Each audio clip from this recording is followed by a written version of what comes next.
आज आपण करणार आहोत इन्स्टंट पनीर पराठा। तर इथे मी 200 ग्रॅम पनीर घेतलंय। हे थोडंसं असं बारीक करून घ्यायचं कारण ह्याचंच सारण आपण करणार आहोत ना। आता आपण यात काही मसाले घालू, आपल्या आवडीप्रमाणे मसाले घालायचे। आता इथे 200 ग्रॅम पनीर आहे म्हणून मी माझ्या अंदाजाने साधारण अर्धा ते पाऊण चमचा चाट मसाला घेतलाय, अर्धा चमचा म्हणजे हे सगळे टीस्पून, अर्धा टीस्पून लाल तिखट घेतलंय आणि अर्धा टीस्पून साधं मीठ घेतलंय। कमी मीठ घालायचंय कारण आपल्याला चाट मसाल्यात पण मीठ असतंच। थोडंसं आपण टोमॅटोचं केचप घालूया। मी इथे अंदाजे 2 टीस्पून घातलंय आणि कोथिंबीर।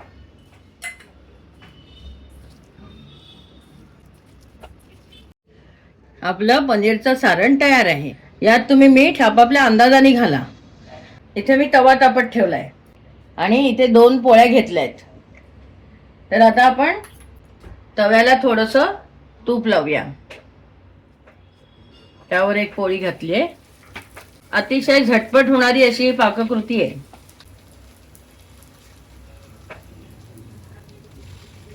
आपापल्या आवडीप्रमाणे आपण यात सारण कमी जास्ती घालता येतं।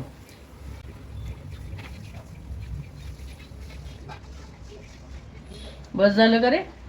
हा बस झालं। आता यावर आपण दुसरी पोळी घालूया आणि असं चांगलं प्रेस करायचंय हाताने। हाताने करा, तुम्हाला हवं असेल तर तुम्ही उलथण्याने करू शकता, पण हाताने जास्त चांगलं प्रेस होतं। आता या बाजूलाही आपण थोडं तूप लावून घेऊया आणि तापलेल्या तव्यावर म्हणजे मध्यम साधारण तापलेल्या तव्यावर मी मंद गॅसवरच करते।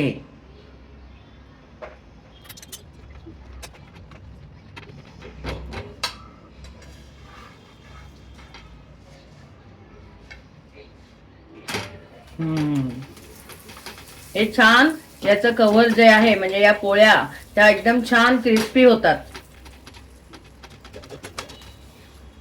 तुम्हाला जर वाटलं की फारच कमी आच आहे तर अगदी मध्यम गॅस थोडा वेळ केला तरी चालेल। इथे तुपाचं प्रमाण तुम्हाला हवं तसं ठेवावं। जर तुम्हाला खूप जास्त तुपातला आवडत असेल तर तुम्ही जास्त तूप लावून भाजलं तरी चालेल।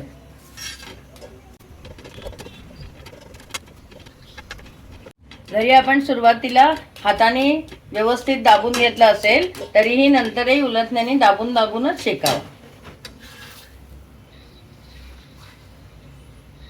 हे बघ छान झालंय ना? मस्त दिसतोय एकदम। तुम्हाला हवा तेवढा तुम्ही क्रिस्पी करू शकता, म्हणजे किती लालसर हवाय त्याप्रमाणे आपण करू शकतो। आता आम्ही काढून घेते।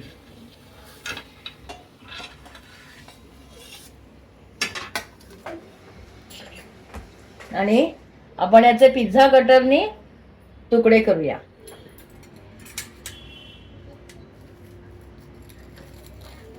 हे बघ कापताना पण आवाज येतो ना कुरकुरीत। लगेच कळतंय ते।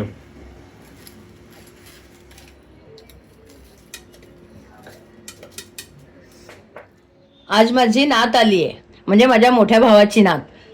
तर तिच्यासाठी म्हणून मी खास हा पराठा करतेय।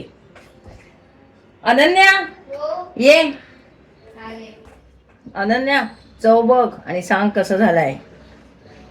आपण या पराठ्यामध्ये सगळंच मसाले टोमॅटो केचप वगैरे घातल्यामुळे यात परत काही याच्याशी लागत नाही। अरे वा, एकदम मस्त झालंय, एकदम छान आणि क्रिस्पी मस्त। थँक्यू। आपण बघा सुरू केल्यापासून 10 मिनिटात पराठा तयार झाला।